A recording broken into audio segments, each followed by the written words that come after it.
Bismillahirrahmanirrahim. Assalamualaikum warahmatullahi wabarakatuh. Pulang dulu Pak Isan. Nah, saya lebih banyak memperkenalkan OJK saja, Bu. Jadi OJK itu apa dan apa fungsinya. Tapi sebelum itu, Bu, kita nonton dulu sedikit. Ini ada video bagaimana judi online itu menjerat kita. Di mana cara judi online itu menjebak itu mana cara kira-kira model ini. Jadi kalau kita masuk uang 1.000 dibagi 2.000. Nah, kita masuk uang 2.000 dibagi 2.000. Nah, kita masuk uang 4.000 dibagi 2.000. Nah, terpikir kita kan nak banyak gitu kan. Nak banyak cara banyak boleh kan. Nah, itulah kita masuk pulau. Ketika lah tujuan galau, lah tujuan pukul, lah tujuan tanah, itu masuk galau-galau.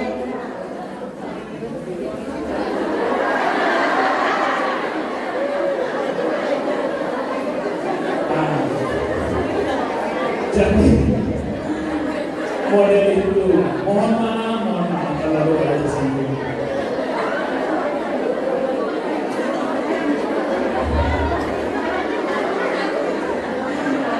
Model itu lah judi. Jadi intinya tuh judi itu bukan hanya wae maksud tuh aduh kamu kita ni mau main kartu kita itu wae jadi judi. Mohon maaf kalau ada yang tersinggung. WFL, WPL.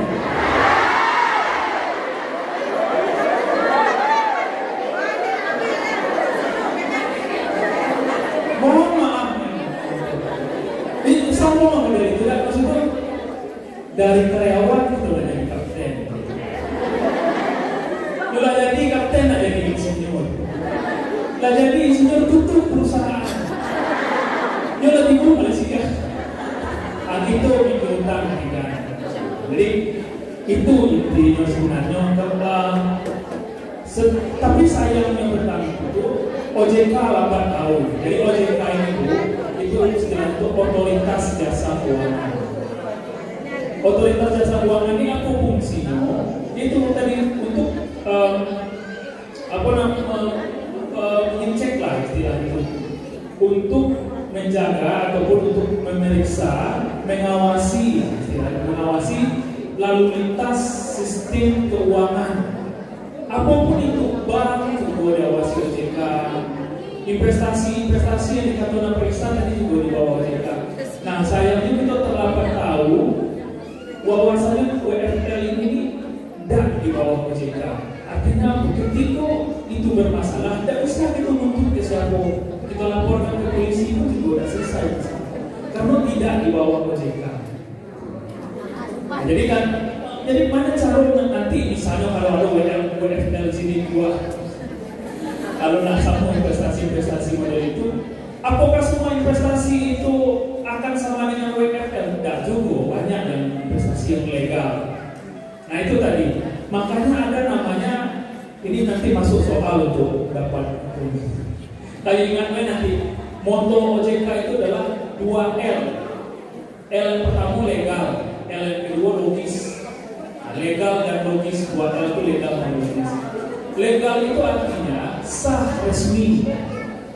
Nah, sah dan resmi ini artinya adalah perusahaan-perusahaan keuangan termasuk bank, kemudian aplikasi-aplikasi investasi itu harus di bawah OJK, harus resmi dan harus dan harus diawasi oleh OJK. WFL kita mohon maaf itu tidak di bawah OJK. Ketika ada kasus seperti itu tidak bisa diselesaikan oleh OJK. Dan dia rugi ditanggung sendiri. Itu yang pertama, Bu, legal. Kemudian yang kedua logis itu artinya masuk akal.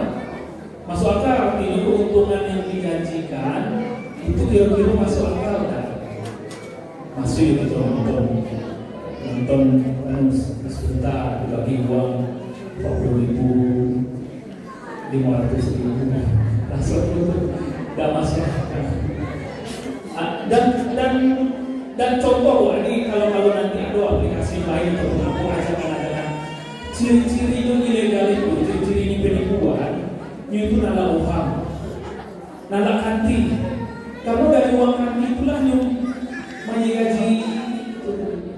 Saya maaf kalau ada yang kapten semua. Mengaji kapten, kalau ada. Jadi uang situ lah juga kayak tarik 40.000 sekali itu uang kita lah. Kan kita mendaftar lagi. Uang kita lagi. Itu maaf kalau ada lagi coba dicek. Itu tadi logis tadi masuk akal kan. Itu ciri-ciri penipuan itu. Namun itu skema ponzi kalau bahasa ini bahasa aplikasi itu skema ponzi. Jadi itu berputar-putar itu. Mohon maaf atau tidak ada orang ayo gue macam-macam itu dia. Satu kali kayu saya memahami. Tidak ada orang gue macam-macam. Ini sama aku, ini sama aku ini. Nanti ada orang. Tidak ada orang kayu Tuhan. Jadi kalau ada misalnya ajakan sendiri, tolong ditelusuri dulu. Apalagi ini semuanya itu bisa kita cek lewat HP. Nanti ada nomor kontak OJK nanti. Nomor kontaknya nanti akan ada. Itu sama kan dengan di WA kan ada yang bulat sebelah kanan meta apa namanya bulat itu apa itu muncul gitu. Nah kalau itu pun bisa kita misalnya apakah WFL ini di bawah OJK nanti akan dibalas akan dijawab. Nah, kalaupun ada aplikasi seperti itu lagi jangan diselidiki dulu dari dengan 2L itu legal artinya di bawah OJK atau tidak. Kalau tidak, tidak usah. Kemudian yang kedua logis, masuk akal dan keuntungan yang dijanjikan. Seperti itu. Nah, juga menyambung yang disampaikan oleh Pak Isan tadi, ada beberapa hal juga. Kalau rata-rata kayu sini kan, kalau kami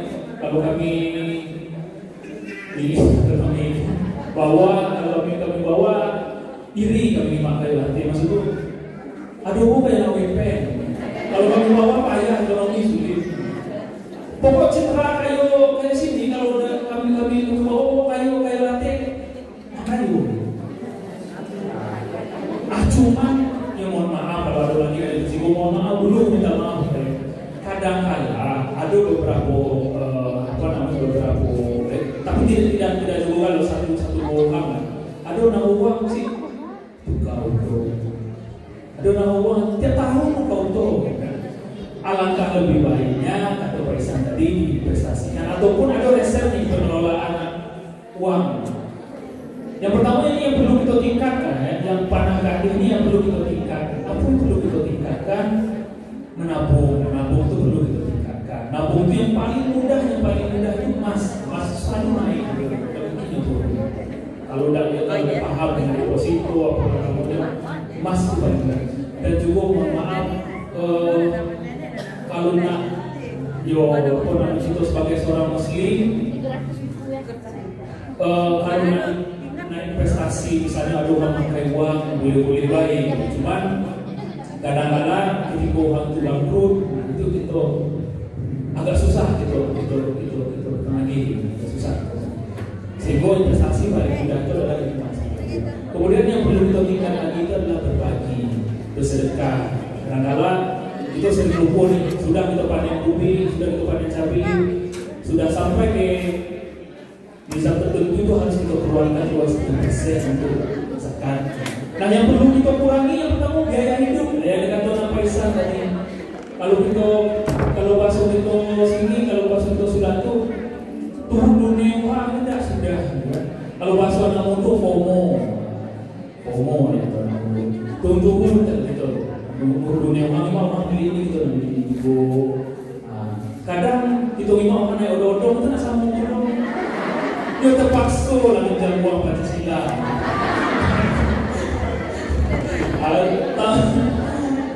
Jauh Pancasila, lagi dah menjadi uang apa? Boleh mohon maaf kalau aduh. Nah itu pun cek dulu. Sudah pun cek. Ini perlu dikurangi gaya hidup karena hubungannya dengan cicilan utang. Cicilan utang ini juga perlu kita kurangi. Karena biaya hidup tinggi kalau kita tidak bisa nabung, otomatis kita nak utang. Masuk ke pinjam Pancasila. Kenapa?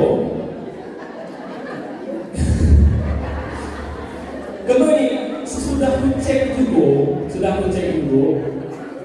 Aduh kayak apa namanya itu yang tiba-tiba udah semua maaf ya kalau kata kami itu bank 47 minjam 4 hari 7 rentenir lah yang ada kalau ciri-ciri bisa kayak lima tak kedai pagi-pagi jam 9 pakai udah repo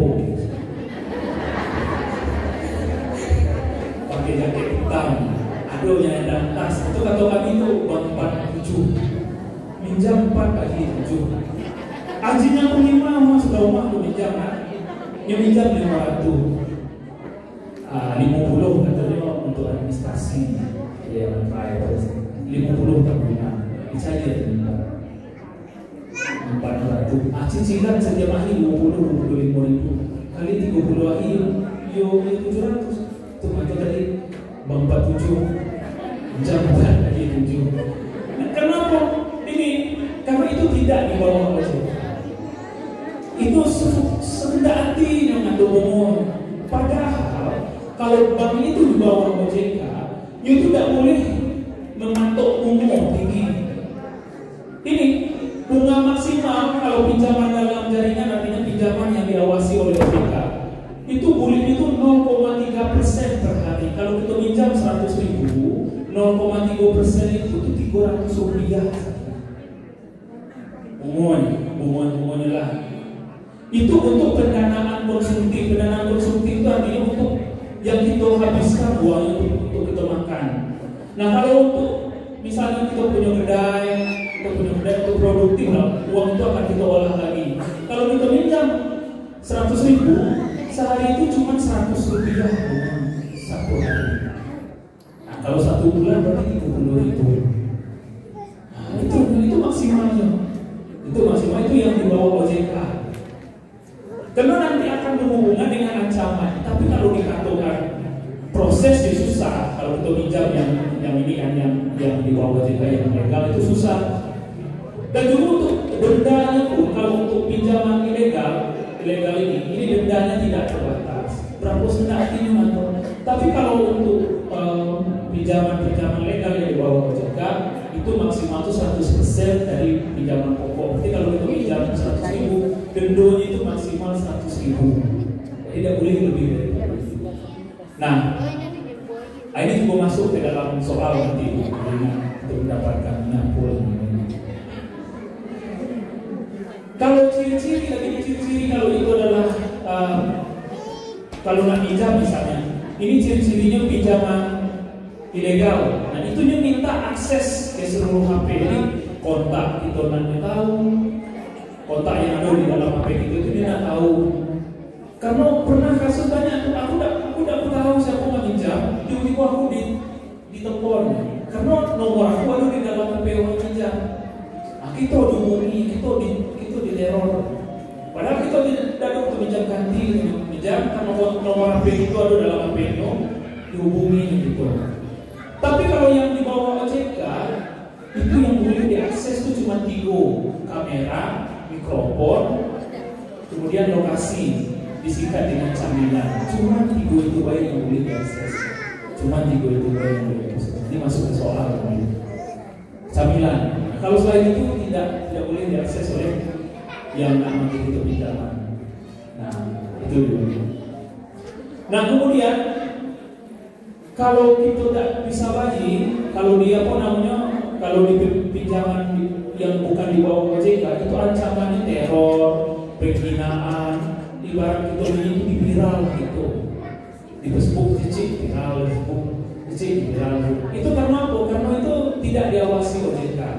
Kalau yang diawasi OJK kan, kalau kita gagal untuk melunasi pinjaman, risikonya itu tidak selama 90 hari tidak bisa kita bagi, itu masuk ke daftar hitam, masuk ke dalam daftar hitam. Artinya ketika kita nak pinjam ke tempat lain yang di bawah OJK itu nama itu sudah tulis ini baik tidak bayar, cuma itu baik. Tidak ada yang viral itu tersebut. Itu kalau yang ciri-ciri di bawah OJK. Nah itu. Nah, ini agak perlu dengan waktu juga, dengan waktu.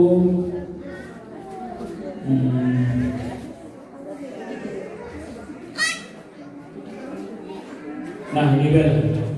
Jadi kalau ada misalnya aplikasi-aplikasi baru yang misalnya ada yang atau ada anak itu yang terlilit judi online, nah itu bisa dihubungi kontak OJK 157.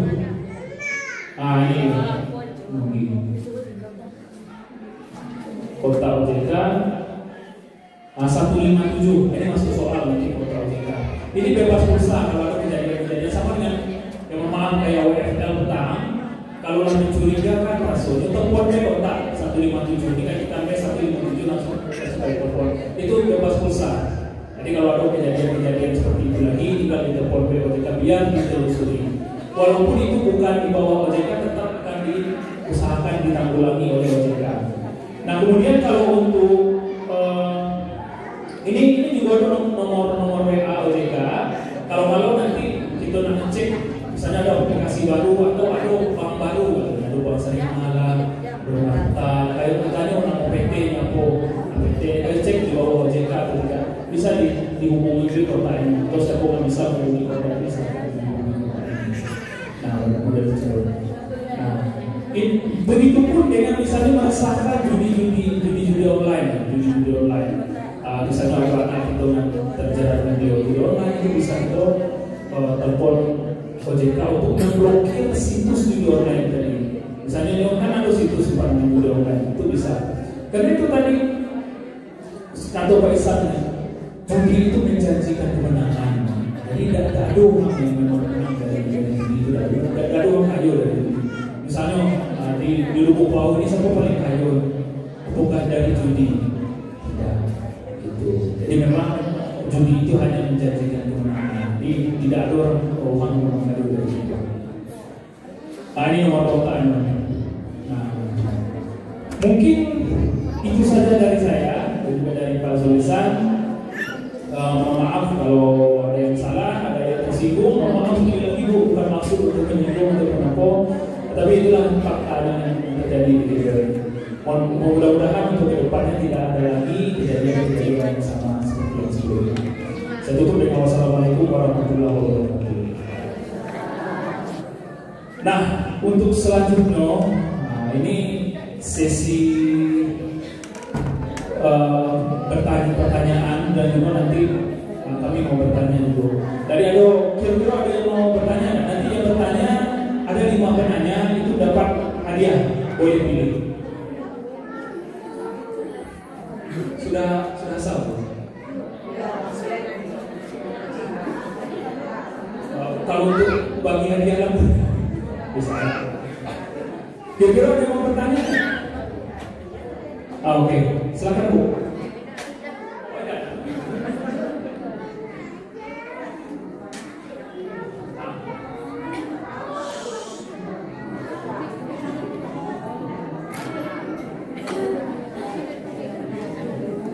Ya, gimana cara mengetahui bahwasanya anak kita itu terlibat judi online atau tidak? Seperti ciri-ciri yang disampaikan Pak Isan tadi, biasanya itu ada keanehan dari misalnya biasanya kita bagi uang sekian, rupanya diminta terus. Memang kalau untuk mengetahui secara langsungnya itu memang harus dicek HP. Mungkin ada dikunci dulu, aku waktu nyecas misalnya kalau buka dikunci dulu, atau misalnya tak duit ganti-ganti. Tapi kalau untuk mengetahuinya itu agak susah. Yang bisa paling dari pola perilaku yang biasanya minta uang sekian, tiba-tiba minta uang nggak banyak lagi. Kata kami dulu banyak uang UKG, uang cukai. Hal itu sih mungkin itu. Tapi kalau untuk tahunya ya susah juga kalau kita tahunya harus secara langsung gitu. Ada lagi yang mau bertanya? Boleh dari sini dulu ya.